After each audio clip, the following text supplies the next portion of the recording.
Pronto. Tá. Eu queria que você, por favor, me dissesse antes disso qual é a qualificação que você quer que eu traga sua para a tese. Mas como doutora, como assessora parlamentar, o que você quer que eu coloque? Não, acho que você pode colocar que eu sou professora da UERJ, né? Que estou aqui agora na liderança do pessoal. Porque eu acho que são essas duas coisas mesmo que compõem o que parece ser algo que eu posso contribuir, né, para o seu estudo. O fato de que eu tenho alguns estudos nesse tema como professora e, ao mesmo tempo, que eu tenho uma experiência aqui como assessora e que isso também dá outra visão, né? Beleza, muito obrigado.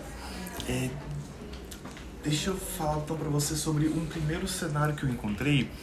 É sobre o que são os processos, os projetos ampliativos, protetivos e restritivos. Como eu te falei, eu fiz um estudo a partir das legislaturas, né? Porque por ano isso é muito complicado. Então, parcialmente da 48ª, de 88 a 91, até parcialmente a 56ª, só de 2019 a 2020. Okay. E nesse estudo, dividindo entre os protetivos ampliativos e os restritivos, eu identifiquei em cada legislatura quantas propostas houve de cada um desses lados. Interessante. Você vê então que nas primeiras legislaturas não tem nenhum protetivo ampliativo, são poucos os projetos que falam sobre esse tema e eles são todos restritivos. Aqui fala sobre comunicação, por exemplo, radiodifusão. Não pode ter gay em radiodifusão. Não pode ter beijo gay em radiodifusão. Sim, que loucura. Me parece que naquela época eles estavam muito preocupados, e é uma coisa também muito religiosa. Sim. Me parece que naquela época eles estavam muito preocupados em manter... isso também foi muito da Constituinte, né?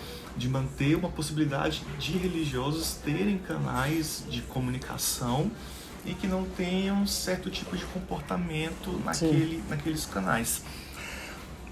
Na 50ª, então assim, de 95 a 99, quando teve, por exemplo, o projeto da Marta Suplicy, de parceria civil, foi quando também a BGLT surgiu mais ou menos nessa época, né? Foi quando começou a ter uma guinada de produção legislativa protetiva de direitos. E essa guinada realmente aconteceu porque mais e mais houve uma produção, uma produção protetiva e pouco ampliativa. Somando isso aqui tudo, dá uns 546, 542, alguma coisa assim. A minha pergunta é, olhando aqui para esses dados, por que você acha que houve essa guinada, esse número tão grande de processo, sempre eu quero falar processo, esse número tão grande de projetos legislativos pró-direitos LGBT, a gente pensando num parlamento que a gente chama de conservador, tem tanta produção, e elas não vão para frente. São menos produções restritivas, e a gente ouve falar muito delas. E há um regresso, né, um retrocesso. Pouca produção aqui, muita produção aqui não vai para frente. Por que você acha que a gente está nesse cenário? Onde seria o gargalo? Eu acho muito interessante aqui esses dados, olhando aqui. Eu acho que teve para mim, assim, em meus estudos eu sempre tenho defendido que tem um marco, que foi o marco do PNDH3. Né? A partir do PNDH3, eles, o que eu chamo de necropolíticos, enfim, que são esses políticos que usam a dor, usam o ódio para se favorecerem, né? Então, dentro deles tem uma forte bancada religiosa, mas não só. Né? Não só tem políticos que não são religiosos, não são necessariamente vinculados a bancadas religiosas, e você tem dentro da bancada progressista também vários religiosos. Então, por isso, eu não gosto de dividi-los por meio da religião, mas por meio de uma ideia de necropolítica, né? Desses políticos que realmente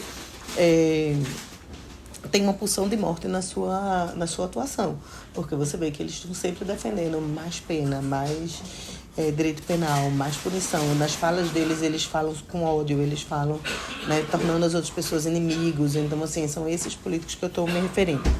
E aí, quando você vai ver essa produção deles e essa união deles, ela se fez muito a partir do PNDH3, que eles começaram a agir tanto na seara católica quanto na seara evangélica.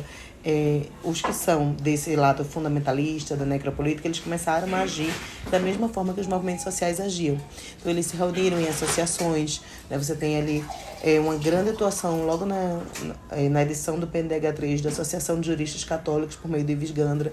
Então, aquilo ali aparece muito, né? Naquele primeiro momento, inclusive, aparece bem mais do que o fundamentalismo evangélico, aparece o fundamentalismo católico por meio de Ives Gandra, da Opus Dei e tal, e da Associação de Juristas Católicos.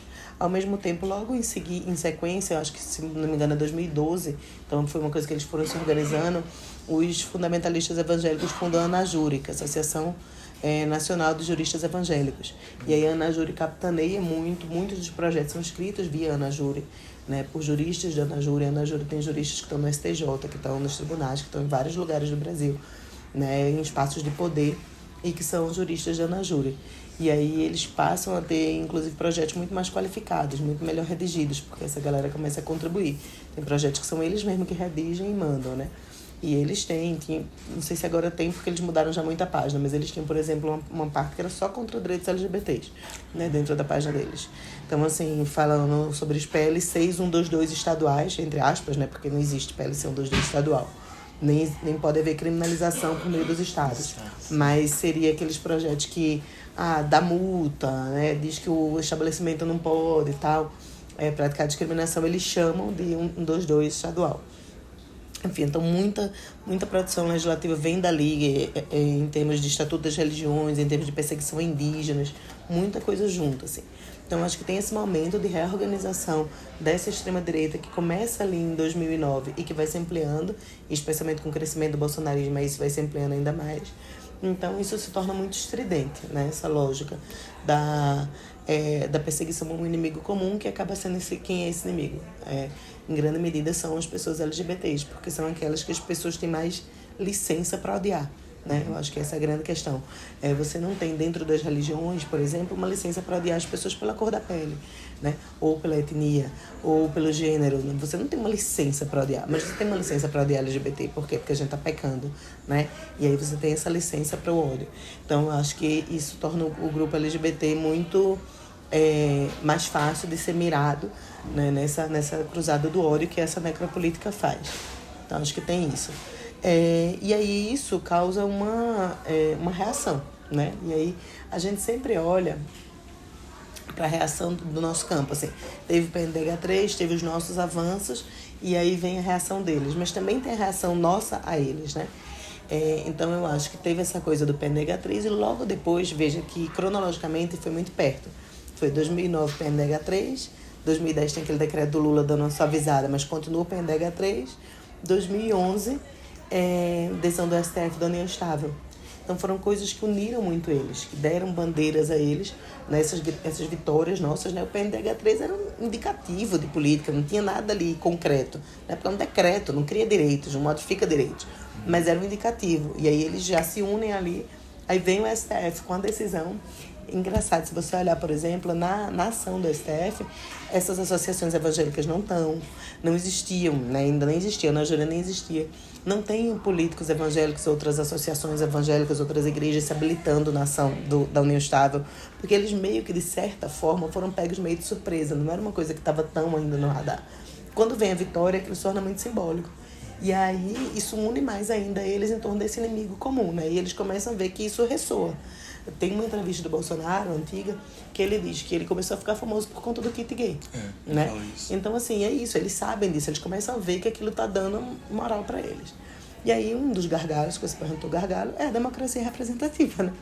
Democracia liberal representativa, porque, infelizmente, as pessoas cresceram porque elas viram que isso ressoava na sociedade. Entende? Então é isso, o grupo LGBT é o grupo que as pessoas têm mais licença para odiar. E aí ressoava na sociedade, dava votos, criava políticos, criava figuras públicas o fato de você odiar a gente, né? Então isso é muito complicado. Então acho que tem esse ponto, que foi muito importante. Esses pontos aqui, né, que eu já coloquei.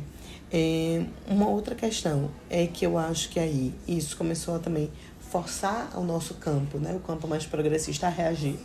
e aí a tentar propor projetos, a tentar colocar questões que fossem do campo LGBT, né, que fossem de direitos. Então, assim, a gente tinha, que você pode ver aí pelos anos, em vários desses anos você não tinha parlamentares assumidamente LGBTs que defendessem a pauta LGBT, né? O Clodovil não defendia. Então, né? Então, você só volta a ter isso com o Jean, né? Que é um parlamentar LGBT e que defendia a pauta LGBT. Mas você tinha sempre aliadas, né? Então, você tinha a Érica Cocai, a Maria do Rosário, aliadas históricas ali do movimento, e outras pessoas menos históricos e menos esperados, como o Sérgio Cabral, né, que tem uma PEC para colocar direitos LGBTs. Então, assim, olha que coisa, né? Por quê? Porque tinha um grupo que ainda era um grupo desse, tanto da esquerda progressista, quanto de uma direita mais ilustrada, que não tinha questão com LGBT. A direita toda foi odiando a LGBT quando elas foram vendo que se dava voto, entende? Mas, assim, por um tempo, mesmo na direita, mesmo no campo da direita, sempre projeto de Roberto Jefferson. Entendeu? Então, assim, mesmo no campo da direita, você tinha uma coisa, porque era uma coisa assim, não, é a liberdade das pessoas, é o direito das pessoas de serem quem são, os gays já existem, né? As lésbicas já existem, as travestis já existem, vamos, né, dar um direito mínimo aí. Então, existia um diálogo. Só que quando a extrema-direita foi ganhando espaço, ela foi puxando também gente dessa direita clássica, que diz, ó, a gente vai perder se a gente ficar, a gente não é esquerda, quem tá agora com essa pauta é esquerda, e aí essa pauta vai cada vez mais congregando dentro da direita, né? Então é muito louco, se você for analisando também por partido, você vai ver nessa mudança, né? Então, eu acho que teve muito isso, assim. E aí o movimento LGBT, as pessoas que são ativistas na pauta LGBT, mesmo que não estejam organizadamente em movimentos, elas vão aparecendo cada vez mais, né? Elas vão colocando as pautas, elas vão aparecendo com vitórias no STF, vai aparecendo nas novelas, vai aparecendo na cultura em geral, na cultura pop em geral, artistas se assumindo. Você vai tendo, de 88 para cá, isso foi crescente no movimento, especialmente a partir dos anos 2000, né? Especialmente a partir dos anos 2000, vai aumentando. Então, isso tudo influencia na produção aqui dentro também. E aí influencia na produção onde? No nosso campo agora, que é esse campo do progressismo e da esquerda, né? Que é um campo mais restrito, mas que é um campo também que escuta muito a sociedade, que escuta muito esse campo da sociedade que é realmente pró-direitos, né? Pró-direitos humanos. Então, assim, isso passou também a ser uma identidade. Então, do mesmo jeito que passou a ser uma identidade para a direita, passou a ser uma identidade para a esquerda, em campos opostos, mas passou, né? Então, você não pode ser uma parlamentar de esquerda e falar abertamente contra direitos LGBTs, né? Quem é você? Como você faria isso? Então, assim, não dá. Então, isso criou realmente uma polarização nesse lugar, né? Desse debate sobre esses direitos. E eu acho que isso foi muito importante para essa produção legislativa. E eu acho que, em geral, a gente produz mais projetos mesmo, entendeu? Se você fosse fazer uma comparação em geral, esse é o terceiro ponto. Se eu for fazer uma comparação em geral entre os projetos produzidos pela esquerda e pela direita, eu acho que a esquerda, em regra, isso daí é uma coisa que eu já vi em algum dado ao longo da vida, mas, assim, em regra, você olha, você vai ver que tem muito mais produção legislativa. Você pode ver essa comparação que se faz com o próprio Bolsonaro, né, que tem poucos projetos, porque essa galera, não necessariamente, essas pessoas, né, esses políticos, eles não necessariamente se fazem parte de projetos, eles se fazem parte dessa lógica, de ter um inimigo, de ter uma pauta. Então, assim, para eles, não necessariamente é aquilo que eu falei lá no dia, nem necessariamente é sequer bom aprovar um projeto. Entende? Porque para que eu vou aprovar um projeto, eu vou deixar de ter meu inimigo, né? Então, não é sequer bom. Deixa eu só dar uma pausa. Então é isso. Então, eu acho que tem essa lógica, entendeu? De que, na verdade, um grupo, e aí eu acho que talvez até fosse interessante se procurasse ter algum estudo sobre isso, porque eu já lembro de ter visto, mas tem uma coisa de produção legislativa em geral mesmo. Tem grupos que se fazem aqui no Congresso muito mais nos embates do que numa produção legislativa. E quando produz, são produções muito específicas, né? Sobre direito penal, lei penal, essa coisa assim. Mas você veja, até hoje, do mesmo jeito que a gente não conseguiu aprovar projetos pró-LGBTs, esses projetos contra, eles ressoam, eles se tornam até efetivos, porque as pessoas começam a ficar com medo, né? Essa coisa de escola sem partido, tudo, as pessoas começaram a se travar com medo de sofrer um processo administrativo e tal, mas eles também não foram aprovados, entende? Sim. Eu acho que é essa a questão. Falei muito. Não, você tocou assim, em coisas tão importantes que dialogam com outras entrevistas que eu fiz e com outras perguntas também que eu tenho, porque essa é uma coisa que você falou, é uma coisa muito interessante. né? Existe uma produção legislativa baixa, mas existe um movimento grande que me parece, um movimento grande de pânico moral, né? Trazer esse pânico moral e que, de alguma forma, que não a produção legislativa barrar que a outra produção legislativa de projetos protetivos vá para frente, né? Então, em algum momento no processo, o primeiro pensamento foi, em algum momento do processo legislativo existe essa movimentação que eu vou chamar de direita, dos conservadores, de barrarem essa produção de projetos protetivos, mas o entrevistado levantou sobre as mídias sociais como uma arena de discussão que, para a população, talvez surpasse o próprio parlamento, no sentido de que as pessoas, elas não ligam TV Justiça, elas não vêm aqui, elas não estão elas vêm no Twitter, mas elas vêm no Twitter, elas vêm no TikTok, elas vêm no Instagram. Então, parece que o movimento de mídias sociais e convencimento dentro de mídias sociais, talvez ele é mais forte ou mais efetivo por capilaridade do que... Eu vou lá já. Agora. Tá bom. Eu vou indo pra lá agora, tá bom. Não vou ficar lá, vou pra CFT depois. Tá bom, eu vou lá também, já. Do que do que os discursos, do que o debate dentro do parlamento. O que você acha? Acho que as mídias sociais, elas têm influenciado. Veja, se você olhar aqui, por exemplo, na 53, né? Não existia essa influência tão grande das mídias sociais. Ela aumenta na 54 ou na 55. Você vê que já tinha aqui um número grande de projetos, né? Então, assim, eu acho que sim, as mídias sociais hoje são muito importantes para isso. Mas eu acho que aqui tem mecanismos mesmo que fazem com que os projetos vão para frente ou não. E esses mecanismos, claro, hoje em dia tem muito a ver com as mídias sociais, veja o 1904, né, o que aconteceu agora, mas também tem muito a ver com os mecanismos internos de controle que você tem para um projeto ir ou não para frente. Assim, é normal no legislativo muitos projetos não serem aprovados, porque é um número muito grande de deputados. Os projetos, eles, né, têm uma vida longa aqui de debates, vários se juntam, tal, não sei o quê. E é o tema que o parlamentar consegue levar ou não. Então, você tem vários filtros, por exemplo.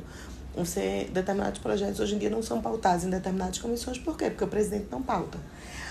Muitos projetos são aprovados sem passar por comissões. Por quê? Porque o presidente da casa pauta, mas o presidente da casa não pauta projetos LGBTs. Então, acho que tem muito a ver também com os filtros internos que fazem com que um projeto ande ou não ande, entendeu? Que tem a ver com quem é presidente das comissões, que tem a ver com a correlação de força que você consegue dentro das comissões, a correlação de força que você consegue dentro do plenário. Porque não adianta você levar um projeto, por exemplo, sobre o casamento LGBT para plenário. Para quê? Para perder? Para que nós que defendemos a pauta vamos fazer isso? Então, acho que tem muito a ver com a correlação de forças internas, entende? E com digamos assim, com esse déficit democrático que a gente tem, que é o fato de que as pessoas, elas votam em pauta anti-LGBT também. Então, assim, não dá para você negar isso, entende?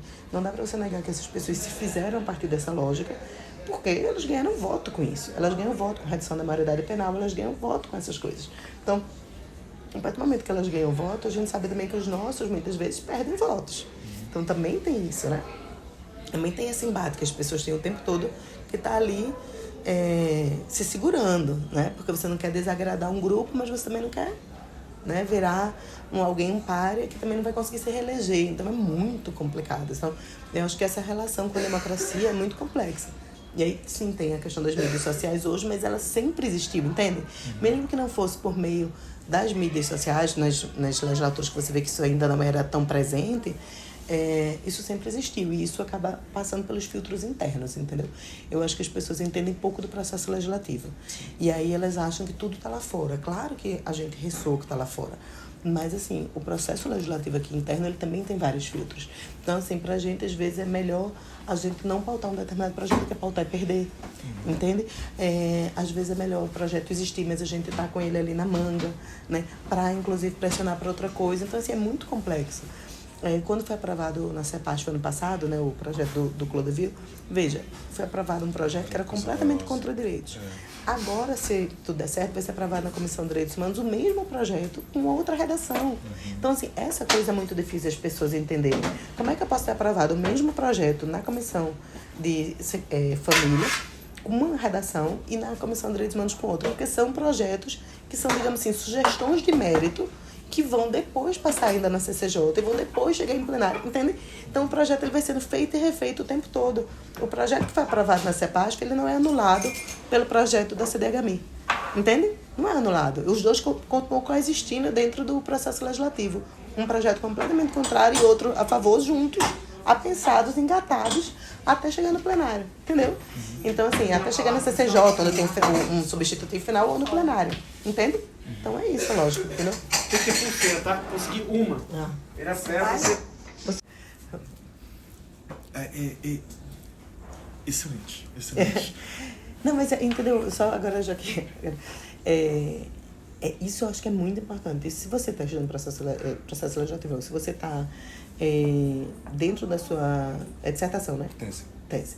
Dentro da sua tese, você está preocupado com essa questão do processo legislativo, eu acho que tem que ter aí um espaço importante para explicar isso, entendeu? Tem. Porque, assim, as pessoas não entendem. Isso, por exemplo, que eu acabei de falar, acabei de pensar junto quando eu estava falando. Veja, é muito difícil para as pessoas entenderem, mas espera aí, então vai existir dentro do processo, dentro do projeto, né? Um projeto que diz que é contra o casamento gay, um outro que é a favor, e os dois estão caminhando juntos e nenhum anula o outro, não, nenhum anula o outro, porque uma comissão não é mais poderosa que a outra, né? A comissão mais poderosa, digamos assim, vai ser o quê? CCJ, que aí realmente vai chegar e discutir lá a constitucionalidade e eles vão dar, digamos assim, entre aspas, o substitutivo final. Então, ele pode criar um novo texto e, normalmente, quando chega na CCJ, e a CCJ aprova um substitutivo, é aquele que vai para o plenário, entende? Mas, você pode, inclusive, no plenário, votar um destaque para pegar outro substitutivo e botar em cima.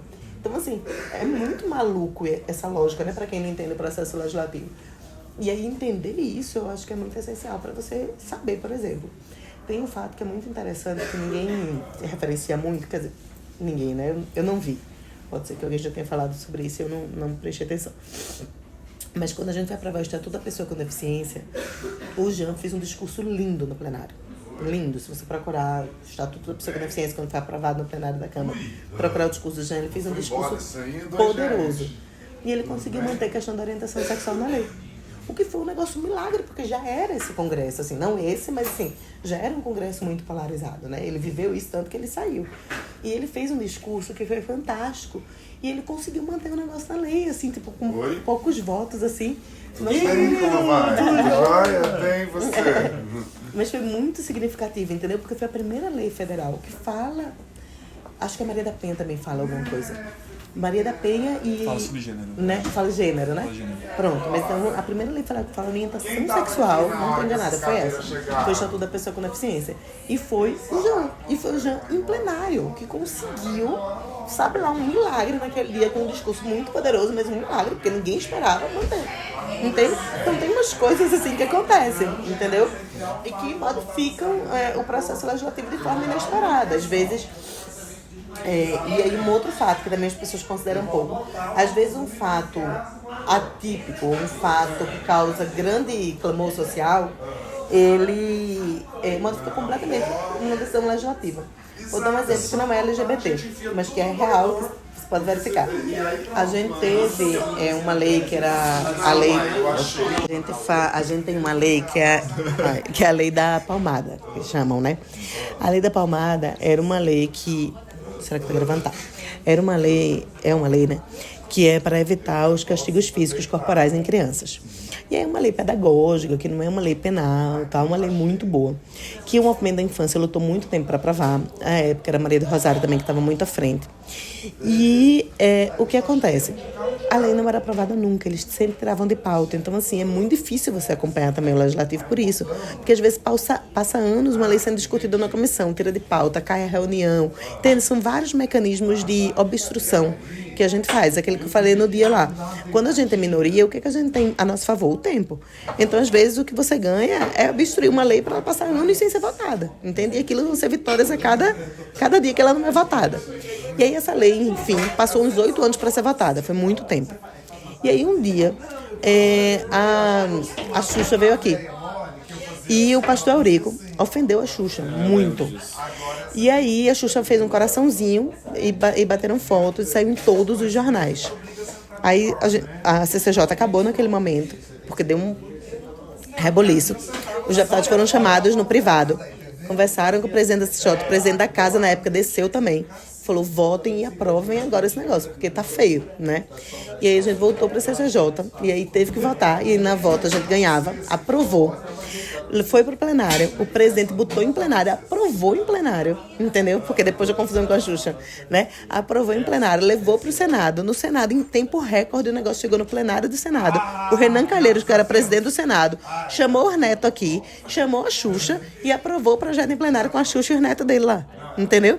Então, assim, tem fatores, às vezes, externos, que são desde a Xuxa a um crime, a uma situação que causa comoção, que fazem com que o processo aqui interno mude, porque a comoção, às vezes, diante de um fato, gera isso, entendeu? Então, o processo legislativo não tem uma lógica tão racional como a gente gostaria, sabe? Às vezes é completamente diferente, assim, do que a gente espera, e aí um fato alheio faz com que a gente aproveite uma janela ali de oportunidades e ganhe, entende? Então, talvez nesse dia, por exemplo, que aprovou o Estatuto da Deficiência no plenário, tivesse menos gente da direita presente, dessa direita mais radical, dessa necropolítica, o João se aproveitou ali de uma janela, não sei, não conversei com ele sobre esse projeto, mas eu lembro desse dia, porque eu fiquei muito impressionada, sabe? Então, assim, são janelas de oportunidade que às vezes surgem. O PLC 122, por que ele é PLC? Porque à época você tinha uma divisão entre os projetos que saíam da Câmara para o Senado. Hoje tudo é PL. A gente, né, refez isso aí. Mas por que ele é PLC? Porque ele foi aprovado na Câmara. Ele foi aprovado na Câmara. Como? Um dia, de pouca gente aqui, com deliberativa, aprovaram. Entende? E aí ele foi pro Senado. Então ele estava lá no Senado. Ele já tinha passado por tudo aqui. E por isso que eles tinham tanta raiva. Porque ele tinha sido aprovado aqui meio que num dia que não tinha ninguém. Entende? Assim, da necropolítica. Que eles não conseguiram se movimentar. Foi um negócio rápido, num dia com poucos parlamentares. Aprovou e aí eles se revoltaram. Porque aprovou. Entendeu?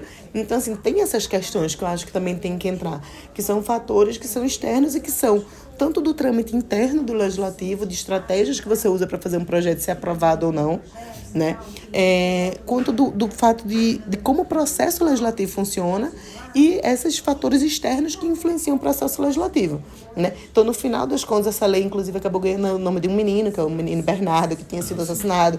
Aí teve essa comoção também, então isso ajudou, por exemplo, sabe? Então, assim, são vários fatores que fazem com que algo consiga prosperar ou não. Agora, claro que, nitidamente, né, nos últimos anos, o fator eleição, tudo isso influencia. Por quê? Aí volta a história que eu te disse.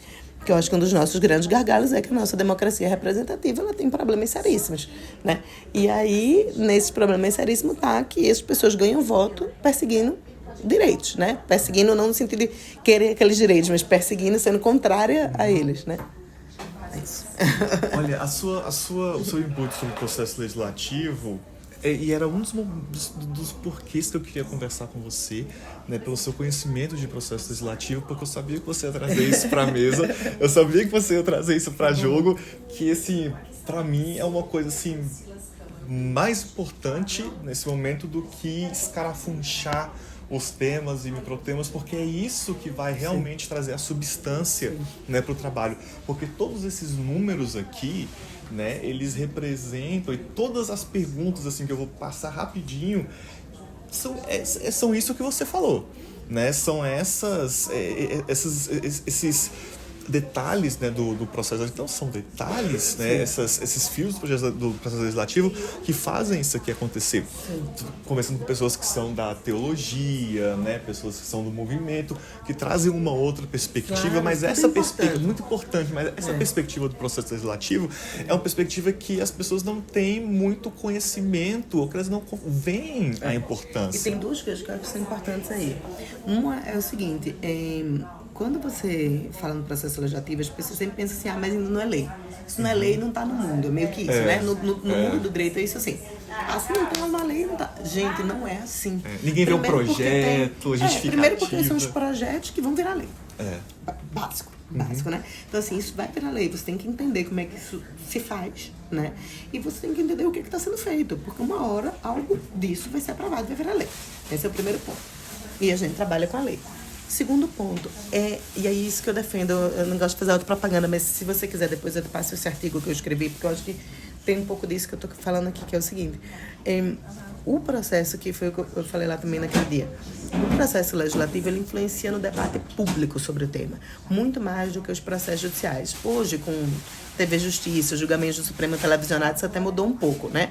Porque antes os processos judiciais eram ainda mais ensimesmados.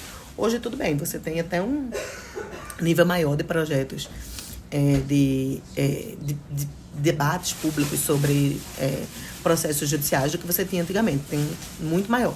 Mas, mesmo assim, o debate legislativo ele é o que faz ressoar na sociedade muito.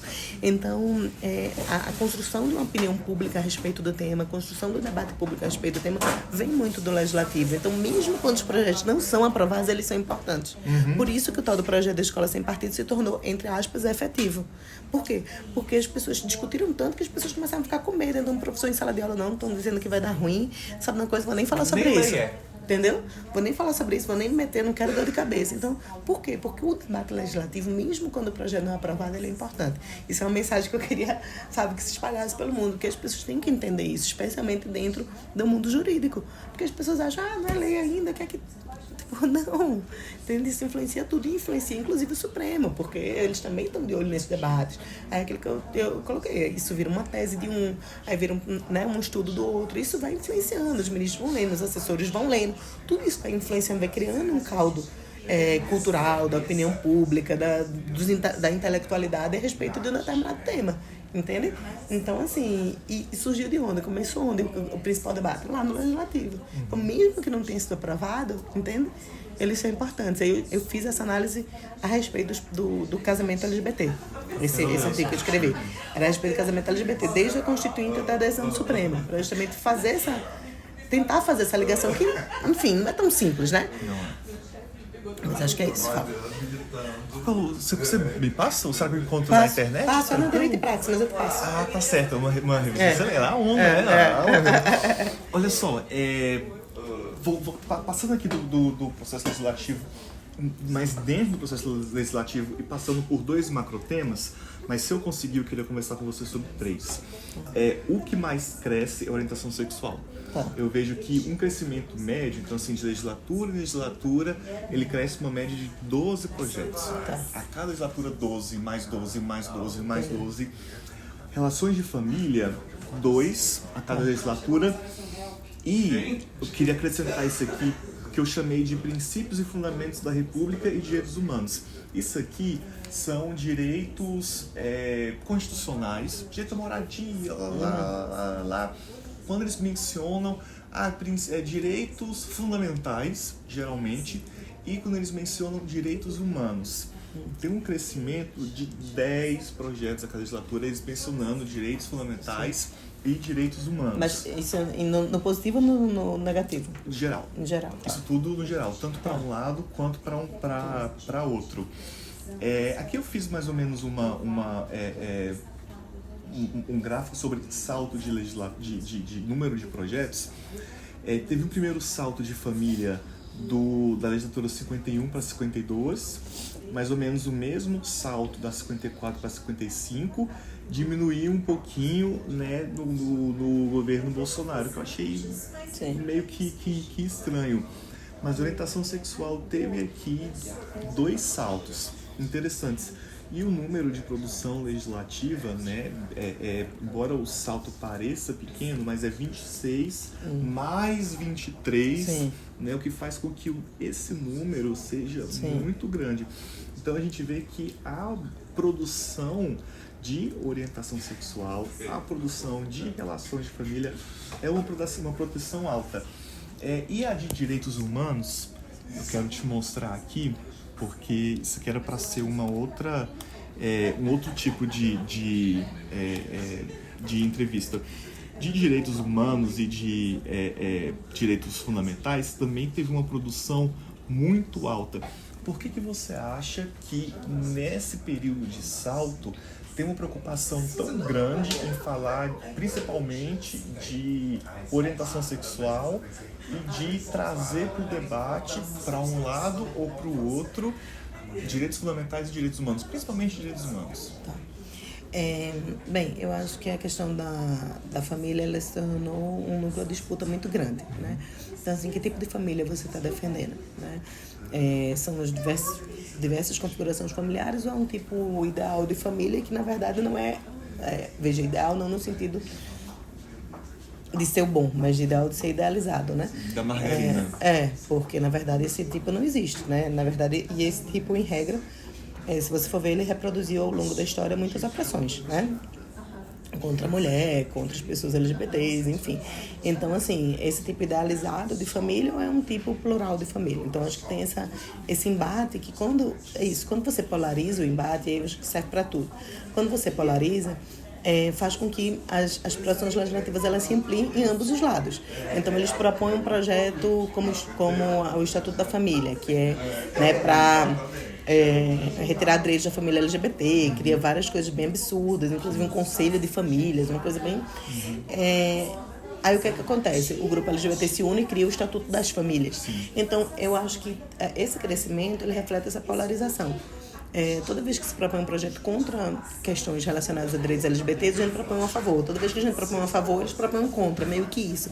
Então, assim, meio que há uma retroalimentação mesmo entre os dois grupos, entende? Então, assim, eu acho que isso é muito típico. Você vê que ficou famoso uma coisa que a gente está fazendo, eles vêm com o retrocesso. Ficou famoso uma coisa que eles estão fazendo, a gente vem com outro para trazer o embate. Então, isso é muito comum, né? A gente fica trazendo esses embates para dentro dos projetos que são propostos mesmo.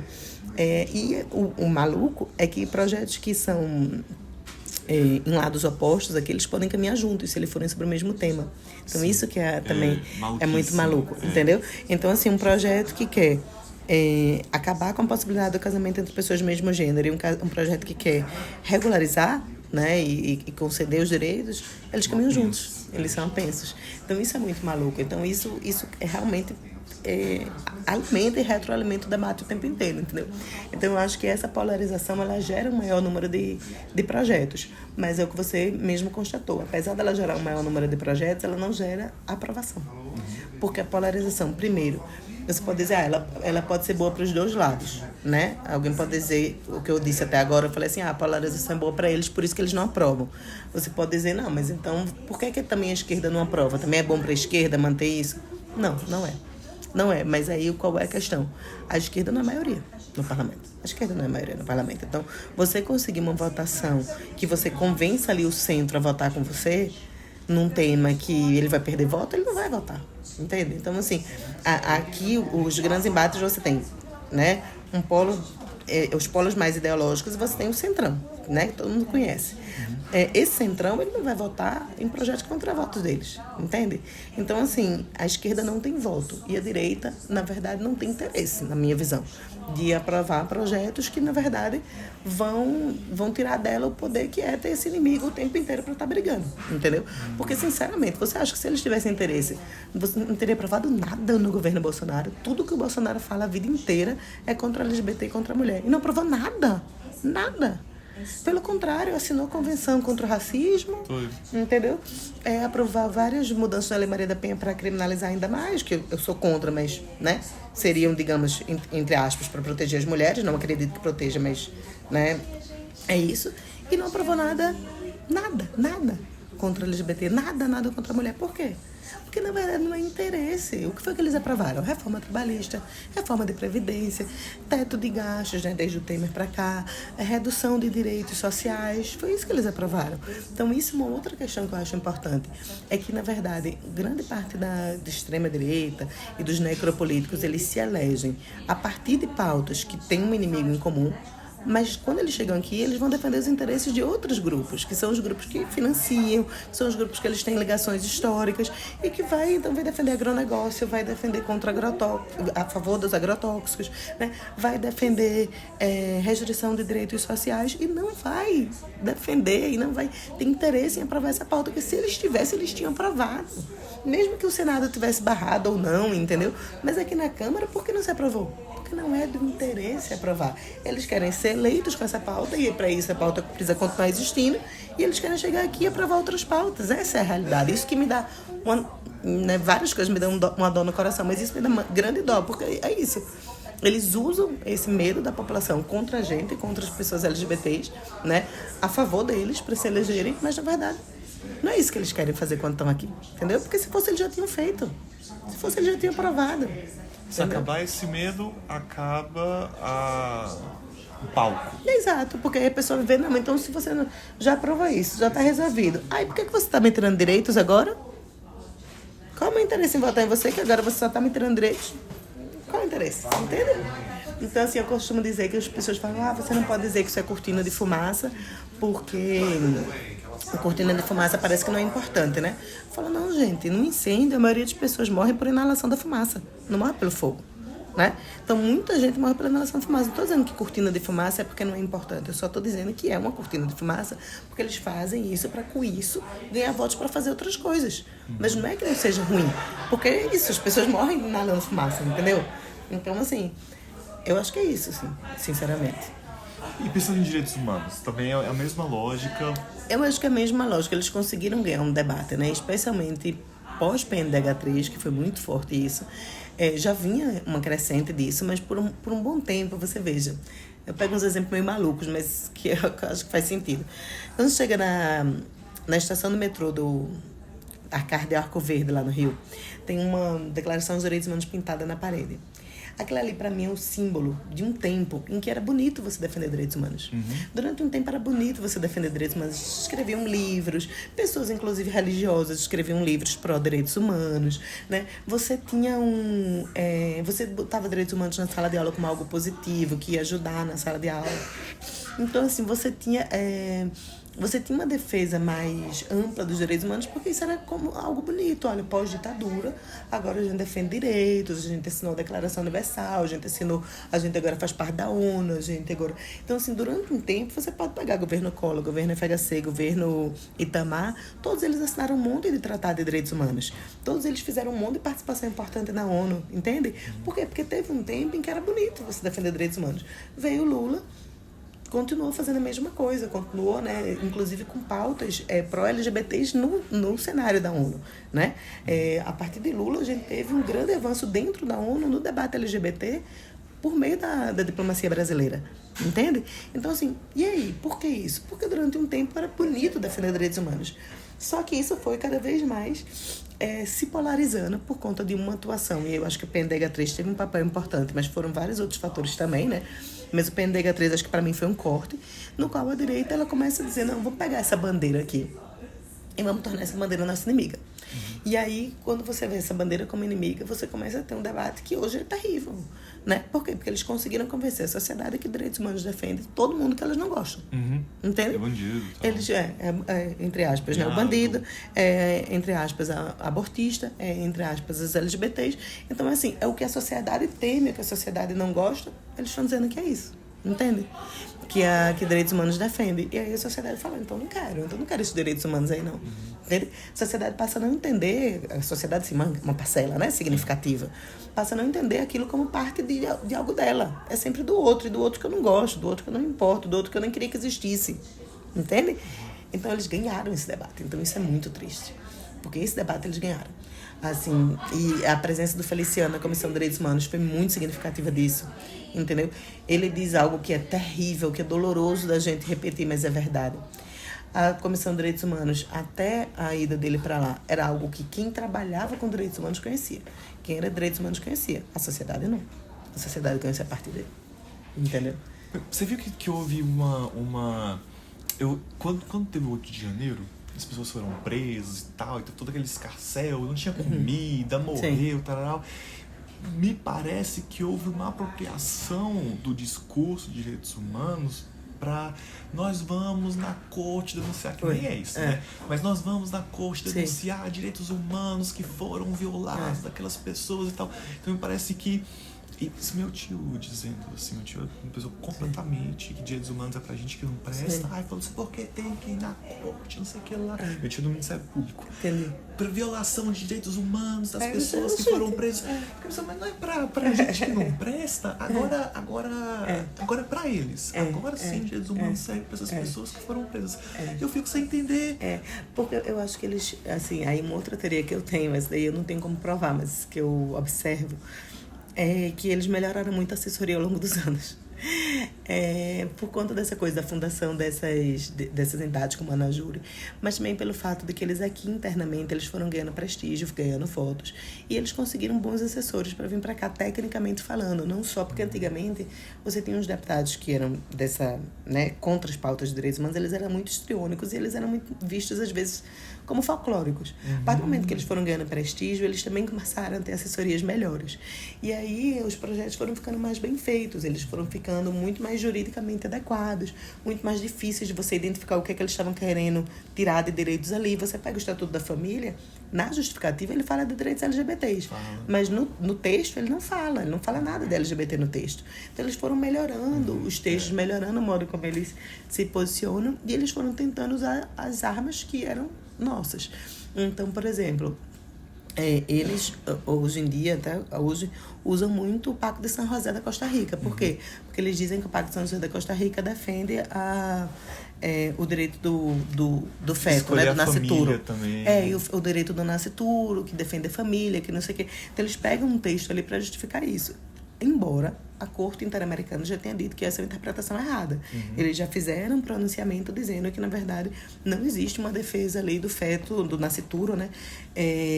Desde a concepção, que isso não é uma leitura correta, tal. Eles já explicam originalmente, desde das discussões que houveram para aprovação do pacto até hoje, eles fazem uma análise muito rica e interpretativa do Pacto de San José e mostram que não é isso.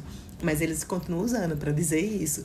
Então, eles começaram a usar os nossos mecanismos para tentar lutar contra a gente, né? Então, isso é muito, eu acho, fruto de uma melhor assessoria, entendeu? Que foi buscando esses mecanismos, assim. Eu quero te mostrar de novo, rapidinho também, outros números. Olha só, né, como a gente viu, teve um crescimento muito grande de projetos protetivos de direitos nesse período. Você já comentou sobre isso. Tá. Esses aqui são um dos macrotemas dos microtemas que eu levantei. Esses aqui são os que mais tiveram projetos, embora sejam só 2 realmente tiveram. Esse aqui muito grande, prevenção de discriminação por orientação sexual. É o que mais se falou durante todas as legislaturas sobre orientação sexual, é a proibição, a discriminação por orientação sexual.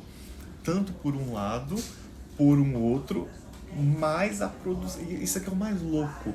A produção de protetivos, né, sobre proibição de discriminação sexual, né, que não vai para frente pelos motivos que você falou da produção legislativa. De família, o que eles mais comentaram foi sobre família como instituição, no sentido de que família é aquela que é protegida pelo Estado, que é homem e mulher, que é casamento, que é 226, parágrafo 3º. Aquilo é que é família. Deixa eu te falar 2 comentários sobre isso. Eu acho que esse negócio da orientação sexual, né, tem muito a ver, isso. Tudo tem a ver com os grandes temas que passam a ser discutidos. O que é que acontece? O PLC 122 ficou muito famoso, né? E ele já tinha sido aprovado na Câmara. Eu repito isso, que isso é muito louco. Ele já tinha sido aprovado na Câmara. Então, assim, eles não podiam fazer mais nada. O que é que eles começaram a fazer? Projetos contrários, né, aos direitos, e aí isso gera uma reação nossa de projetos a favor dos direitos, e aí começa esse embate. E ao mesmo tempo isso foi muito operado dentro do próprio Senado e da comissão especial, porque a gente tem uma comissão especial para debater o Código Penal, né, que agora está bem parado isso, mas durante um tempo isso estava mais em atuação, e se operou realmente dentro da comissão do Código Penal para se arquivar o PLC 122. Realmente ele hoje em dia não existe mais. Por quê? Porque ele entrou dentro lá da comissão, das regras que a comissão estava votando para o Código Penal, e ele foi absorvido negativamente, então foi retirado, né? E aí eles operaram realmente isso, mas esse debate sobre o PLC 122, os debates estaduais sobre punições, né, responsabilização via discriminação, geraram essa produção legislativa por discriminação por orientação sexual. Entende? É isso que eu te digo. Um outro debate, um debate que começa a ressoar muito, ele gera produção legislativa. A mesma lógica na questão da família, né? Decisão do STF, decisão do CNJ a respeito do casamento entre pessoas do mesmo gênero, tudo isso gera o quê? Debates sobre família. Porque aquilo que eu coloquei lá no dia que a gente se conheceu. Veja, isso eu acho também é outra coisa que a gente devia sempre enfatizar. O Código Civil de 1916 não falava que o casamento era entre homem e mulher. Foi a Constituinte. Não falava. Não, a Constituinte também não fala que o casamento é entre homem e mulher. Ela fala nem estável. Não estava, o casamento né? também não estava. O casamento ela não fala. O Código Civil de 2002 é que vai falar. Por quê? Porque justamente já tinha ressoado todos os debates sobre união estável, sobre pessoas do mesmo gênero, sobre o projeto da Marta já estava tramitando aqui há 10 anos, quando o Código Civil é aprovado. Então, por conta de existir a discussão, entende? Então, assim, às vezes o direito ele não está nem como uma demanda pública ainda. A partir do momento que ele se coloca como uma demanda pública é que gera esse tipo de reação. E aí começou a existir uma reação sobre uma definição de família. Até hoje, na legislação brasileira, já não tem nenhuma definição de família. Isso só começou a surgir, só se tornou tão importante justamente porque o debate público em torno dos direitos LGBTs se tornou relevante. Entendeu? Isso é realmente muito interessante. Esse aqui é um outro dado que ele mostra o que você falou no começo. Quando a gente fala de família, ele é falado muito pela direita e pela extrema-direita dentro aqui desse período de até a legislatura 50, quando ele foi levado para a esquerda. Sim. Mais ou menos aqui de 52 para 54, ele foi retomado perto do golpe. Tá vendo? E levado para a direita de novo essa discussão sobre família e a mesma coisa sobre orientação sexual. Se falou, ela iniciou pela esquerda, ela foi tomada pela direita em produção legislativa a partir do golpe e na administração Bolsonaro, né, até a metade, que foi né, quando eu estava fazendo a pesquisa, era uma coisa que eu queria entender e que você me trouxe também a explicação. Dá uma olhada nisso da tramitação do PLC 122. Vê se você consegue correlacionar quando ele foi aprovado na Câmara e quando ele passou né, e quando esse debate aqui passou a ser mais relevante, porque tem a ver, eu acho isso. É isso, a esquerda historicamente defende a população LGBT, né?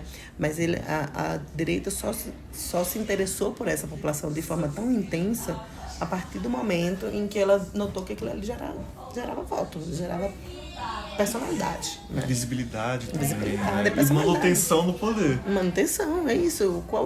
Sabe, o que é que Bolsonaro era aqui durante muito tempo? Cara, né? Aí, um cara da extrema-direita que fica aí falando, tal, que tem seu público, mas não era um cara com essa relevância. Ele foi se tornando relevante por quê? Por conta dessas coisas, né? Então é muito bizarro. E aí eu acho que isso também é uma coisa que as pessoas às vezes não conseguem aprender. O quanto é bizarro nós, LGBTs, olharmos para isso e vermos assim... cara, as pessoas se criaram, se transformaram em grandes políticos, as pessoas se elegeram, se elegem. A gente elegeu presidente por ódio a quem nós somos, sabe?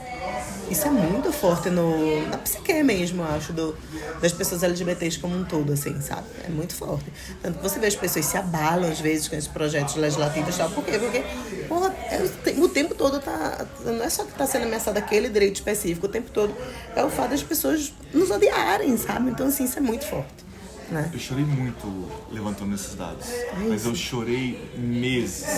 Tinha coisa assim que eu li e só derramava lá e eu falei, não é possível. Eu tô com muita dificuldade de terminar um relatório que eu tenho que fazer aqui sobre o negócio da cura gay, porque é isso, você vai sofrendo, sabe? E a mesma coisa, uma coisa muito parecida aconteceu com... Mas, deixa eu te falar, tem mais 5 minutinhos, tá? Tá bom. Mesma coisa aconteceu... É que eu falo muito mesmo. Mas é muito bem-vindo. A mesma coisa aconteceu com direitos humanos, né? Direitos humanos têm uma relação muito grande e direitos fundamentais de projetos protetivos, mas... Isso que eu vou passar... Mas ele começou um discurso da esquerda e ele foi cooptado pela direita aqui a partir do golpe e na legislatura do Bolsonaro, né? Ele começando, ele começando pela esquerda e terminando pela direita. Você tem alguma consideração final, alguma coisa que você acha que eu não abordei, mas que seria relevante trazer para o estudo? Não, eu acho que é isso mesmo. Eu acho que vai ficar bem interessante. Acho que é muito importante esses dados. E é isso. Eu acho que a ênfase que eu daria para você era essa, de buscar que as pessoas entendam que o processo legislativo ele é importante, porque no futuro vai se tornar uma lei. E às vezes as leis amadurecem muito mesmo, e positivo, sabe? Tipo assim, óbvio que uma lei não precisa demorar 20 anos para ser feita, mas assim, também é muito ruim quando uma lei é feita sem debate público. Então, assim, ter um debate público razoável sobre um tema é importante, é democrático, faz parte do processo legislativo. E um segundo ponto é esse de que, tipo, mesmo que não vire lei, é importante para o debate público. Aí eu te recomendaria também dar uma olhada no livro da Ana Paula Barcelos, que ela fala sobre a legitimação. Porque também é isso, assim, tipo, muitas coisas do que a gente tem de processo legislativo, ele não se baseia em dados, né? Não se baseia numa necessidade real. Qual é a necessidade real que você tem de tirar direito de alguém? Nenhuma, né? E aí eu acho que eu voltaria só um ponto mesmo, assim, final, para o âmago do Estado liberal, que é, tipo assim, olha, a lógica do Estado liberal, que é o que, teoricamente, as pessoas defendem da direita, né? Defendem o liberalismo. A lógica do Estado liberal é qual? Você só vai restringir o que não tiver jeito. Porque a lógica é a minha liberdade plena, tanto que é isso que eu aprendo no primeiro dia da aula de direito, né? O particular pode fazer tudo que não é proibido. Então, assim, a lógica é a minha liberdade o máximo possível. Você vai restringir o que não tem jeito, né? Não, isso aqui é realmente necessário, então restringe. Então, qual é a lógica por trás de você restringir determinados direitos LGBTs? Não existe, né? Num cômputo racional não existe. Existe num cômputo religioso, existe num campo de ganha-voto, existe num outro raciocínio. Mas, se você for pensar bem, é antiliberal, né? É antiliberal. Então, assim, enfim, é isso. Quero te agradecer. Deixa eu pausar aqui.